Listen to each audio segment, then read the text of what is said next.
صاحب محاذ ته خو د پیله د زړه نه مسله شروع شوه کله چې هغه د 12 کالو شه نو د هغه د زړه دا یو وال چې و دا لیک و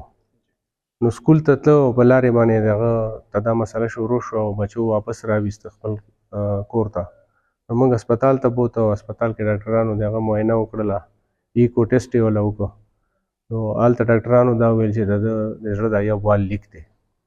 نو هغه لیک د علاج دپاره موږ ته ډاکټرانو ویل چې دا یا پېښور ته بوځئ یا ابټاباد ته نو موږ ته چونکې ابټاباد نږدې و هلته موږ بوته د زړه ډاکټر له کوم چې د بچو پیډیاټریک کارډیالوجسټ و هغه څخه بوته هغه وله علاج شروع کړو نو 6 میاشتې د هغه مسلسل د هغه وال د لیک د بندېدو علاج ډاکټر وکړو خو قسمت کې به داسې لیک وه چې هغه کومه وینه چې د پریشر سره کته د پېپړو ته تلله نو د هغې په وجه د هغه پېپړې چې کوم دی هغه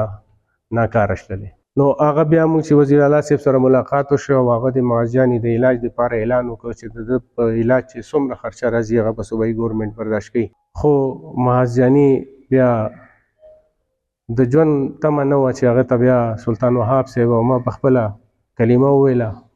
او معاذ جانې په آی سی یو کې وفات شو معاذ ماشاءالله ډېر ښایسته ماشوم و ډېر ښکلی هلک و ډېر عقلمند هلک و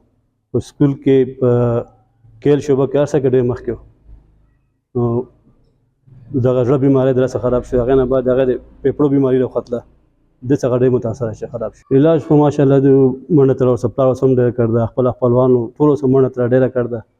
خپل وس نه ډېر شی کړ دی خو بیا داسې وخت راغی پکې بېوسه شول نو بیا ماشاءالله ورسره د اوورسیز پاکستانیانو اندرون پاکستان دوی بیا ډېر لاس وکړو ویزه هم داسې فرض ولګېده په هغه هغه وفات شو